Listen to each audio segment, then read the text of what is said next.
नमस्कार दोस्तों, मैं आराध्या शर्मा स्वागत करती हूँ आप सभी का आपके अपने YouTube चैनल प्रतिष्ठा एकेडमी पर। चलिए भाई, तो शुरू करते हैं आज की क्लास शुरू करने से पहले कह दूं कि जितने भी लोग क्लास को देख रहे हैं, अगर आपको क्लास पसंद आती है तो प्लीज लाइक कर दीजिएगा। एंड चैनल पर अगर आप पहली बार आए हैं तो चैनल को फटाफट से सब्सक्राइब करके बेल आइकन प्रेस कर दे। ओके, बेल आइकन अगर आप टच नहीं करेंगे तो आगे की क्लासेस का नोटिफिकेशन आप तक नहीं पहुंचेगा। ठीक है, यहाँ पर कॉन्स्टिट्यूशन एंड हिस्ट्री, भारतीय संविधान एंड भारतीय इतिहास जो है ये पूरा स्टार्टिंग से चल रहा है और इसे एंड तक ले जाएंगे। ठीक है, तो अगर आप पूरा क्रम से पढ़ना चाहते हैं तो फटाफट से चैनल को सब्सक्राइब कर लीजिए, बेल आइकन टच कर लीजिए। ओके, चलिए शुरू करते हैं आज की क्लास। देखिए, आज का जो टॉपिक है हमारा वो है लोकसभा। आज हमें लोकसभा पढ़नी है, लोकसभा के बारे में सारा कुछ जानेंगे। तो यहाँ पर लिख लीजिए, पहले तो डाल लीजिए लोकसभा। लोकसभा, ठीक है। देखिए, राज्यसभा को हम पढ़ चुके हैं। पहले हमने पढ़ा था कि संसद केंद्र स्तर पर एक तरीके से समझ लीजिए जो कानून बनाने की संस्था है उसे क्या कहते हैं? संसद कहते हैं। ठीक है, तो हमने पढ़ा था, एक बार फिर से देख लेते हैं। संसद के ही 3 अंग हैं। संसद के कितने अंग हैं? 3 अंग हैं। सबसे पहला तो है राष्ट्रपति, दूसरा है राज्यसभा एंड तीसरा है लोकसभा। ठीक है, लोकसभा। तो बेटा, इसमें से हम राज्यसभा को पढ़ चुके हैं और आज का जो हमारा मुद्दा है ये है लोकसभा का। ठीक है, राष्ट्रपति हम बाद में पढ़ेंगे जब हम क्रम से सारी सीरीज को पढ़ेंगे। राष्ट्रपति, फिर प्रधानमंत्री, फिर सर्वोच्च न्यायालय के मुख्य न्यायाधीश, फिर चुनाव आयुक्त। तो इस तरह से वो हमारा अलग का मैटर है। पर्सन्स के बारे में हम बाद में पढ़ेंगे, लेकिन अभी फिलहाल जो ये सदन है, संसद के 2 सदन है ना। अंग अगर पूछे जाएंगे तो 3 हैं। संसद के 3 अंग हैं। कौन कौन से? राष्ट्रपति, लोकसभा, राज्यसभा। लेकिन अगर आपसे सदन पूछा जाए कि सदन कितने हैं, तो 2 सदन है, राज्यसभा एंड लोकसभा, क्योंकि संसद द्विसदनात्मक है। ठीक है, अंग और सदन में अंतर होता है। ठीक, तो पहला सदन जो है राज्यसभा, उसे हम कंप्लीट कर चुके हैं। आज हमारा टॉपिक है लोकसभा। ठीक है, तो आज हम इस पर बात करेंगे। चलिए भाई, देखते हैं लोकसभा को। सबसे पहले तो देखिएगा, यहाँ पर पॉइंट वाइज देखिएगा, लोकसभा का गठन कब हुआ? तो देखिएगा, लोकसभा का गठन 6 मई 1952 को हुआ। कब? 6 मई 1952 लिखिएगा।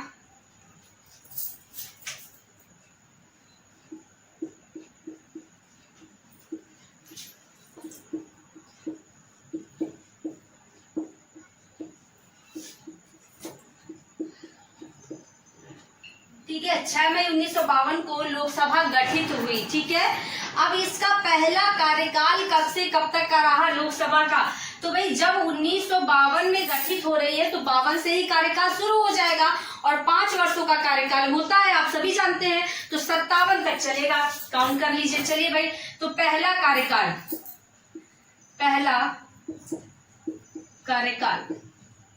कब से कब तक का? 1952 से 1957 तक। ठीक है, 1952 से 1957 तक 5 वर्षों का होता है, सभी जानते हैं,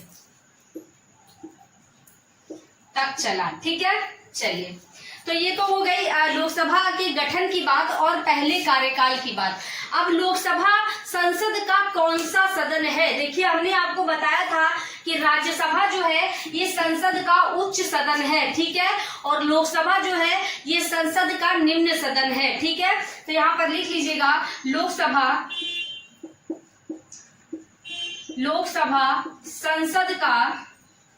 संसद का निम्न सदन है, निम्न सदन है। ठीक है, वो स्थायी सदन है राज्यसभा और ये अस्थायी सदन है। ठीक है, यहाँ पर लिखेंगे निम्न सदन है और अस्थायी सदन है। अस्थायी, देखिएगा भाई, राज्यसभा स्थायी क्यों है? क्योंकि राज्यसभा कभी भंग नहीं की जा सकती। ठीक है, यहाँ पर लोकसभा अस्थायी क्यों है? क्योंकि लोकसभा को भंग किया जा सकता है। ठीक है, तो यहाँ पर लिखिएगा लोकसभा और लोकसभा को कौन भंग कर सकता है? तो राष्ट्रपति कर सकते हैं। ठीक है, देखिए यहाँ पर राष्ट्रपति भी जो है वो संसद के अंग है ना, तो लोकसभा को भंग कोई और नहीं, राष्ट्रपति कर सकते हैं। ठीक है, लोकसभा को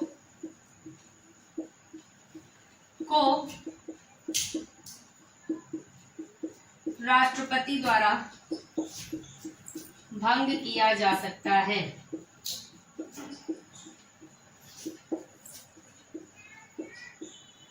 अब आपसे इसी जगह ये पूछ लिया जाए कि अब तक में लोकसभा कितनी बार भंग हो चुकी है? ठीक है, तो आप बताएंगे 8 बार। अब तक में जब से लोकसभा गठित हुई 1952 से, तब से लेकर के आज तक में लोकसभा 8 बार भंग हुई है। तो लिखेगा अब तक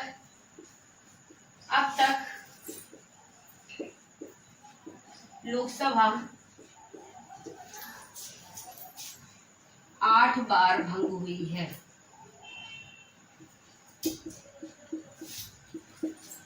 हो चुकी है। आई बात समझ में? ठीक है, तो ये तो बात हो गई भाई लोकसभा के गठन की, लोकसभा के कार्यकाल की, और लोकसभा कौन सा सदन है इसके बारे में। ठीक है, अब देखते हैं लोकसभा में सदस्यों की संख्या। तो भाई देखिएगा लोकसभा में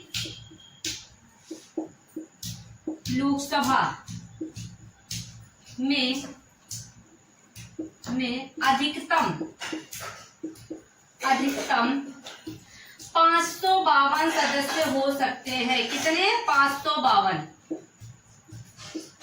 सदस्य हो सकते हैं। देखिएगा 552 हो सकते हैं, मैंने यहाँ पर लिखा है। ठीक है, हो सकते हैं का मतलब वर्तमान में 552 नहीं है, हो सकते हैं। ठीक है, तो वर्तमान में कितने हैं यहाँ लिख लीजिएगा। वर्तमान में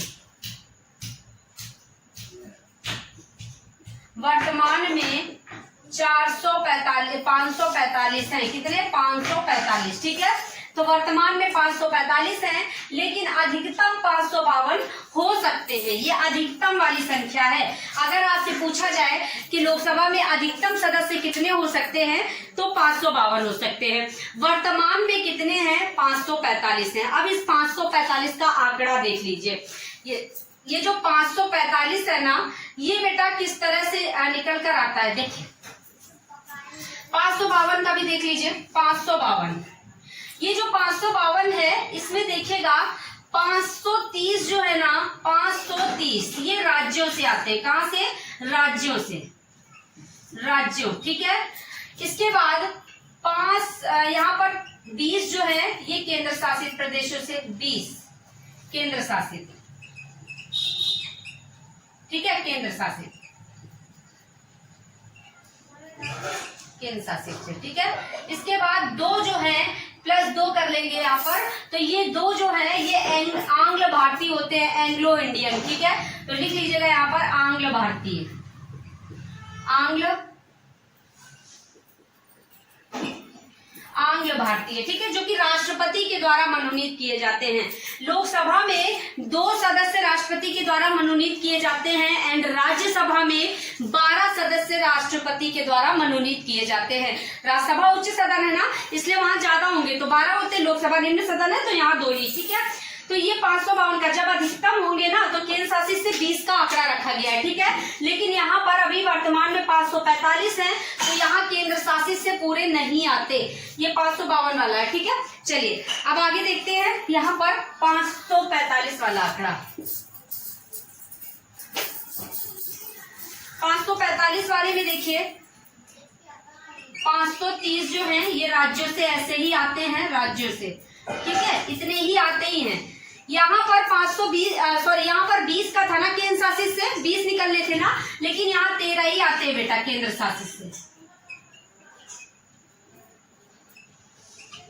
केंद्र शासित से केवल 13 ही आते हैं, 20 नहीं आते, इसलिए ये रह जाती है संख्या 545। ठीक है, इसके बाद +2 ये तो आएंगे ही आएंगे। जो ये 2 हैं आंग्ल भारतीय, ये तो आएंगे ही आएंगे, क्योंकि इनकी सीट आरक्षित है पहले से। ठीक है, इनके लिए लोकसभा में सीट आरक्षित है। एंग्लो इंडियन,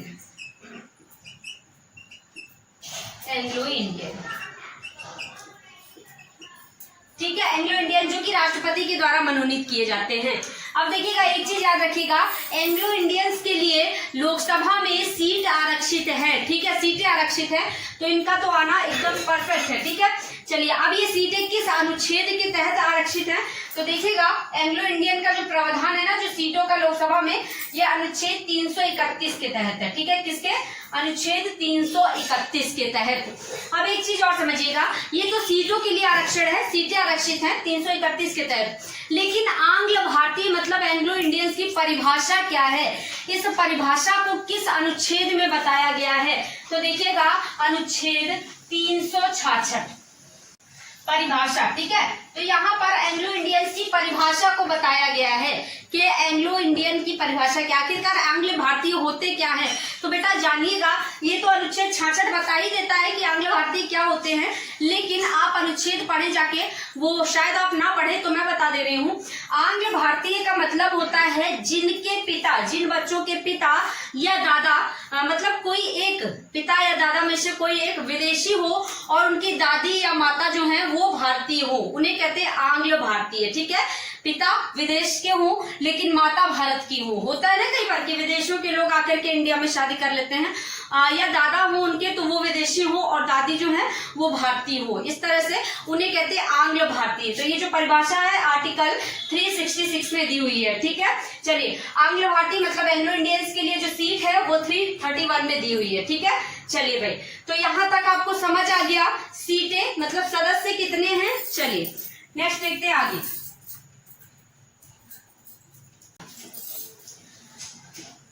अब देखिए लोकसभा में सदस्यों की जो संख्या है, जो उसे कोरम सदस्य संख्या, वो कितनी है, तो लिखिएगा लोकसभा में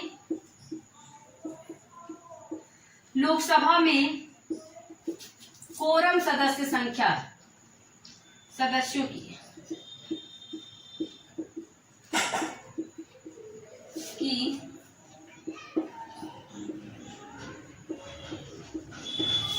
सदस्य संख्या क्या है, 1/10, 1/10 है, ठीक है, 1/10। अब ये जो कोरम है ना, इसे गण पूर्ति कहा जाता है, क्या कहा जाता है, गण पूर्ति, याद रखिएगा। कोरम जो है इसे अगर पेपर में गण पूर्ति भी दिया हो तो समझ जाइएगा, गण पूर्ति जो है 1/10 है, ठीक है। अब ये 1/10 का मतलब क्या होगा, गण पूर्ति या कोरम का मतलब क्या हो गया, देखिए होता क्या है, प्रावधान क्या रखा गया है कि लोकसभा में जब तक टोटल सदस्यों का, टोटल 545 है ना, टोटल का 1/10 उपस्थित नहीं होंगे ना, टोटल का आप 1/10 कर लीजिए, 545 का 1/10 लगभग में 55 के लमसम आएगा, ठीक है। तो जब तक के इतने सदस्य उपस्थित नहीं होंगे ना, तब तक लोकसभा गठित नहीं होगी, लोकसभा की बैठक नहीं होगी, ठीक है। आई बात समझ में, मतलब कि किसी कंडीशन में अगर लोकसभा में सारे व्यक्ति नहीं आ पा रहे हैं तो कम से कम इतने तो आने ही चाहिए, और अगर इतने भी नहीं आए, इससे भी नीचे आए, टोटल का 1/10 से नीचे आए तो लोकसभा की बैठक नहीं होगी फिर, है ना। तो ये रखी गई है गणपूर्ति मतलब कोरम सदस्य संख्या, ठीक है। आई बात समझ में। चलिए टोटल का 1/10 उपस्थित होने चाहिए, ठीक। चलिए नेक्स्ट देखते हैं यहाँ पर, देखिए ये जो गणपूर्ति संख्या है ना 1/10, इसको 42वें संविधान संशोधन, 42वां जो संविधान संशोधन हुआ था ना 1976 में, कब हुआ था, 1976 में 42वां संविधान संशोधन 1976 द्वारा ये कोरम सदस्य संख्या खत्म कर दी गई थी। लोकसभा से ये गणपूर्ति, लोकसभा और विधानसभा में दोनों में है ये प्रावधान, तो दोनों से ये खत्म कर दी गई थी, लेकिन इसे दोबारा से जब 44वां संविधान संशोधन हुआ ना 1978 में, यहाँ मोरारजी देसाई की गवर्नमेंट आ गई थी, यहाँ इंदिरा गांधी की थी 42वें में, 44वां जब हुआ मोरारजी देसाई आ गए थे, इनके टाइम में इस कोरम सदस्य संख्या को दोबारा से शुरू कर दिया गया, ठीक है। तो अगर पूछा जाए कब खत्म की गई, 42वें संविधान संशोधन में, कब दोबारा पुनः लागू की गई, तो 44वें संविधान संशोधन में, ठीक है। किसकी गवर्नमेंट थी, इंदिरा गांधी की 42वें में, 44वें में मोरारजी देसाई, ठीक है। चलिए इसके बाद देखते हैं कार्यकाल।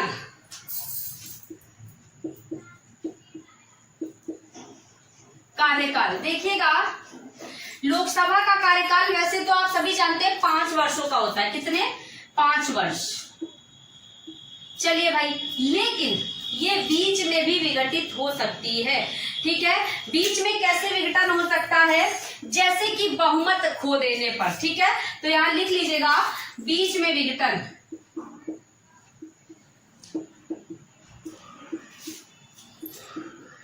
विघटन बहुमत खो देने पर।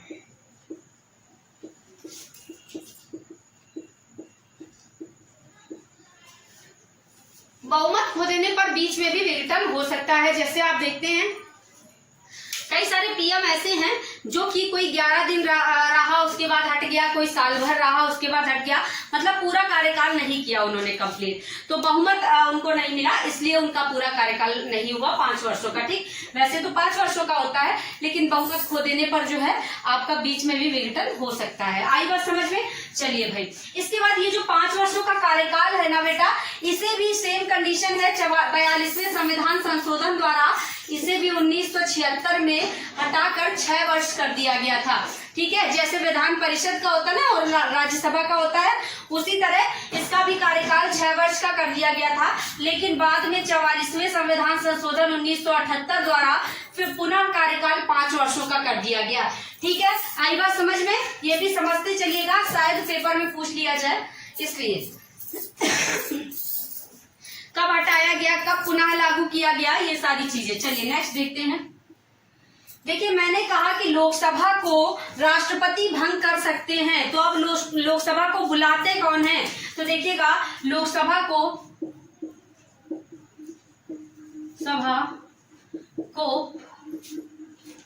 राष्ट्रपति बुलाता है। ठीक है, लोकसभा को राष्ट्रपति द्वारा बुलाया जाता है, राष्ट्रपति बुलाते हैं लोकसभा की बैठक को। ठीक है, इसके बाद लोकसभा का सभापति कौन होता है? तो यहाँ पर लिखिएगा लोकसभा का सभापति। लोकसभा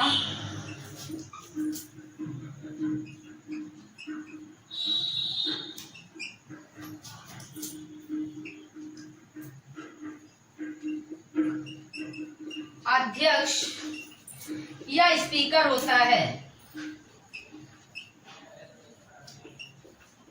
ठीक है, लोकसभा का सभापति जो होता है वो अध्यक्ष या स्पीकर होता है। जो अध्यक्ष होते हैं उन्हें कहते हैं सभापति, और वही स्पीकर होते हैं लोकसभा के। ठीक है, आई बात समझ में? तो चलिएगा नेक्स्ट देखिएगा कि लोकसभा के प्रथम अध्यक्ष, लोकसभा के प्रथम अध्यक्ष देख लीजिए।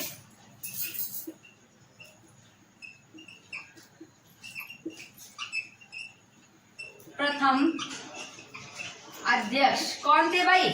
गणेश वासुदेव मावलंकर, मतलब के जीवी मावलंकर जिन्हें आप कहते हैं, जीवी।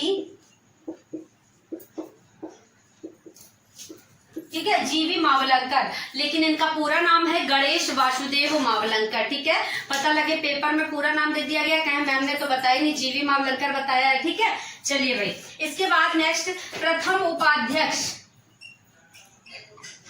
प्रथम उपाध्यक्ष, देखिए एक उपाध्यक्ष भी होता है कि जैसे अगर अध्यक्ष नहीं है तो उसकी अनुपस्थिति में अध्यक्ष का कार्यभार जो है वो उपाध्यक्ष देख सके। ठीक है, तो प्रथम उपाध्यक्ष कौन थे? अनंत शयनम। अनंत शयनम।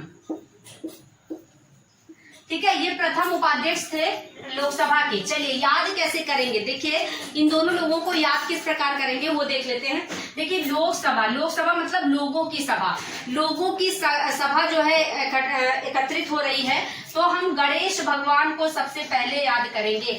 सबसे पहले गणेश जी को बुलाएंगे, क्योंकि गणेश जी जो है वो प्रथम पूज्य देवता है। ठीक है, तो गणेश वासुदेव मावलंकर हो जाएगा। लोगों की सभा में गणेश जी को बुलाएंगे, गणेश वासुदेव मावलंकर। ठीक है, इसके बाद जब गणेश जी आ जाएंगे ना तो आनंद, आनंद ही आनंद आएगा, तो आनंद से अनंत याद कर लेंगे। ठीक है, अनंत शयनम, आनंद ही आनंद आएगा, तो उपाध्यक्ष जो है अनंत शयनम हो जाएंगे। चलिए नेक्स्ट देखते हैं।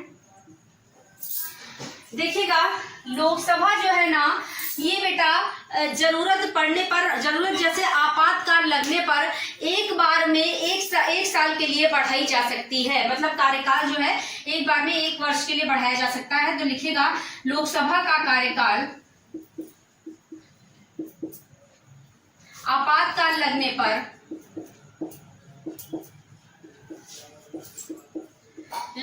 पर एक बार में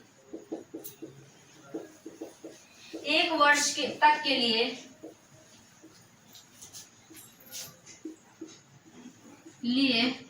बढ़ाई जा सकती है, बढ़ाया जा सकता है। ठीक है, मतलब कि अगर आपातकाल लगता है तो लोकसभा का कार्यकाल उस समय अगर चुनाव होने हैं तो उस कंडीशन में नहीं होंगे, रोक दिए जाएंगे और एक बार में 1 साल तक के लिए इसका कार्यकाल बढ़ाया जा सकता है। ठीक है, अब कहेंगे क्या मैम ऐसा कभी हुआ है? तो बिल्कुल हुआ है 1976 में। देखिएगा 1976 में 2 बार 1 वर्ष के लिए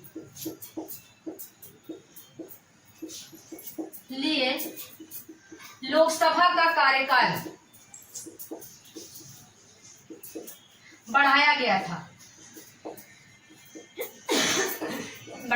ठीक है 1976 में, क्योंकि आपातकाल लगा था, है ना, आपातकाल लगा था, इसलिए 2 बार 1 वर्षों के लिए बढ़ाया गया था। चलिए नेक्स्ट देखते हैं। राष्ट्रपति और संसद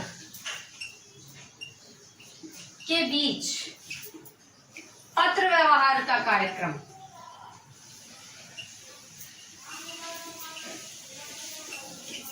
का काम कौन करता है बेटा? तो ये करते लोकसभा अध्यक्ष।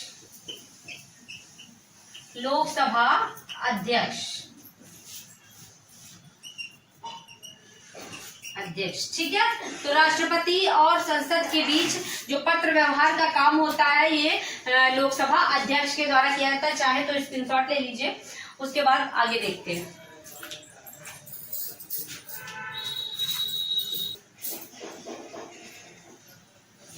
चलिए भाई, इसके बाद देखिएगा लोकसभा में लोगों को भाषण देने, सदस्यों को भाषण देने की अनुमति कौन देता है? तो लिखिएगा लोकसभा में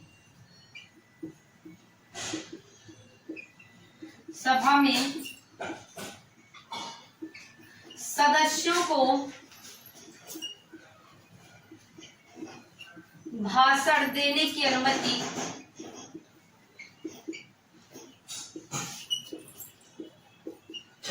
लोकसभा अध्यक्ष देते हैं। ठीक है, लोकसभा अध्यक्ष देते हैं। लोकसभा अध्यक्ष आप देखते हैं ना, लोकसभा जब गठित होती है तो आप लोग न्यूज वगैरह में देखते हैं, अध्यक्ष जो होते हैं वो कहते हैं तुम भाई खड़े हो जाओ, जिस पक्ष को बोलना होता है भाई तुम अपना पक्ष रखो, फिर तुम बैठ जाओ, तुम उठो, तुम अपना पक्ष रखो। तो इस तरह से लोकसभा अध्यक्ष अनुमति देते हैं भाषण देने की। ठीक है, चलिए नेक्स्ट देखिएगा, हमने आपको बताया कि लोकसभा जो है राष्ट्रपति द्वारा इसे भंग किया जा सकता है। अब लोकसभा के सदस्यों को, लोकसभा के जो अध्यक्ष हैं, इन्हें हटाने के लिए, अगर इन्हें हटाना है तो कितने दिन पहले सूचना दी जाती है? तो लिखिएगा लोकसभा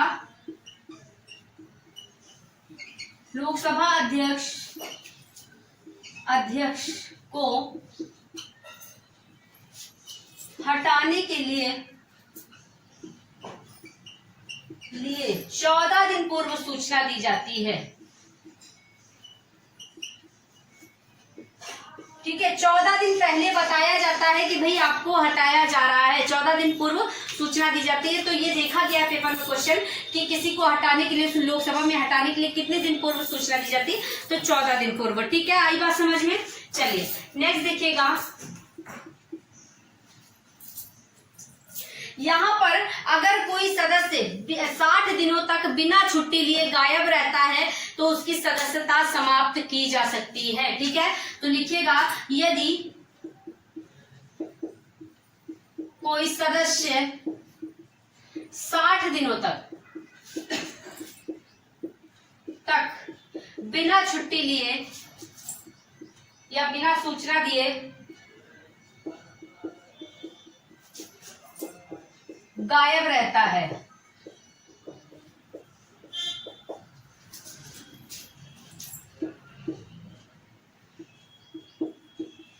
तो उसकी सदस्यता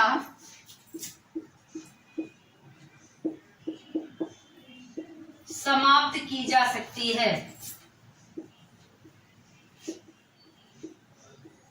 सकती है। ठीक है, यदि आप संसद के सदस्य हैं और आप 60 दिनों तक बिना छुट्टी लिए गायब रहते हैं तो आपकी सदस्यता जो है समाप्त की जा सकती है। ठीक है, चलिए भाई, इसके बाद देखते हैं यहाँ पर योग्यता क्या होनी चाहिए लोकसभा का सदस्य बनने के लिए।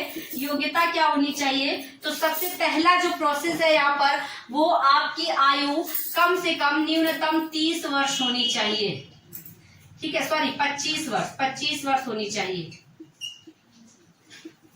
ठीक है, आयु 25 वर्ष होनी चाहिए। ये सबसे बड़ा मैटर है। अगर आप कम से कम 25 वर्ष के नहीं है, ज्यादा से ज्यादा नहीं है, लेकिन कम से कम 25 आप होने चाहिए, 25 के पूरे होने चाहिए।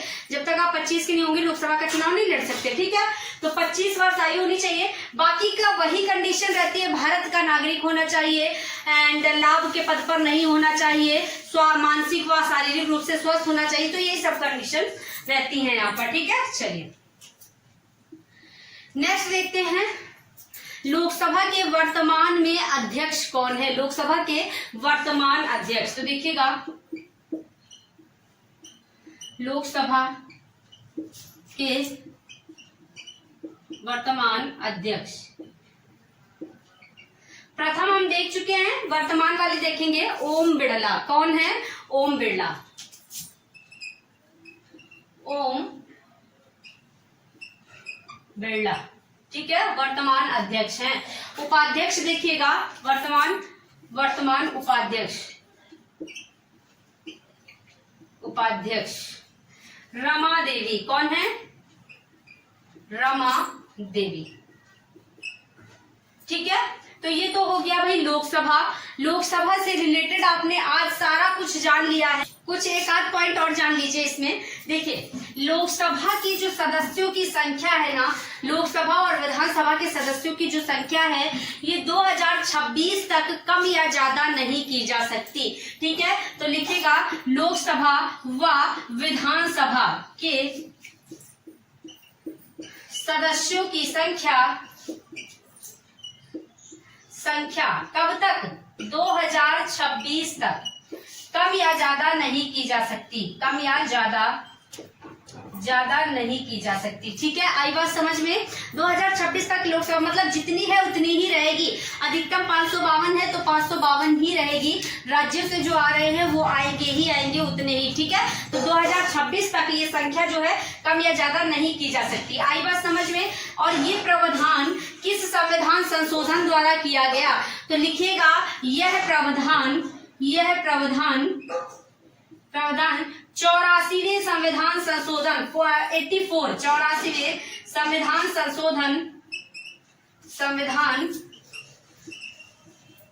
संशोधन 2001 द्वारा किया गया। ठीक है, 84वां संविधान संशोधन जो है ये 2001 में हुआ था। ठीक है, 2001 द्वारा किया गया। याद रखिएगा 2026 तक संख्या जो है कम ज्यादा नहीं की जा सकती विधानसभा लोकसभा की। ठीक है, और एक चीज यहाँ पर देख लीजिएगा, याद रखिएगा कि लोकसभा के 2 बैठकों में अंतर 6 माह से ज्यादा नहीं होना चाहिए। लिखिएगा लोकसभा की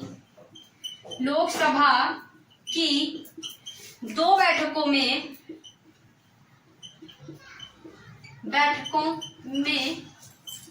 अंतर 6 माह से ज्यादा नहीं होना चाहिए। ठीक है, 6 माह से ज्यादा अंतर नहीं होना चाहिए। ये आपने राज्यसभा में भी पढ़ा था। ये नहीं कोई हो रही है 8 महीने में तो कोई हो रही 4 महीने में, नहीं, 6 माह के अंतर में बैठकें हो जानी चाहिए। ठीक है, आई बात समझ में। चलिए एक पॉइंट यहाँ पर लास्ट और देख लीजिए बेटा। एक समय में एक व्यक्ति दोनों सदनों का सदस्य नहीं हो सकता। जैसे कहे कि आप राज्यसभा के भी सदस्य बन जाए और लोकसभा के भी, तो वो काम नहीं हो सकता। ठीक है, तो यहाँ पर लिखिएगा एक समय में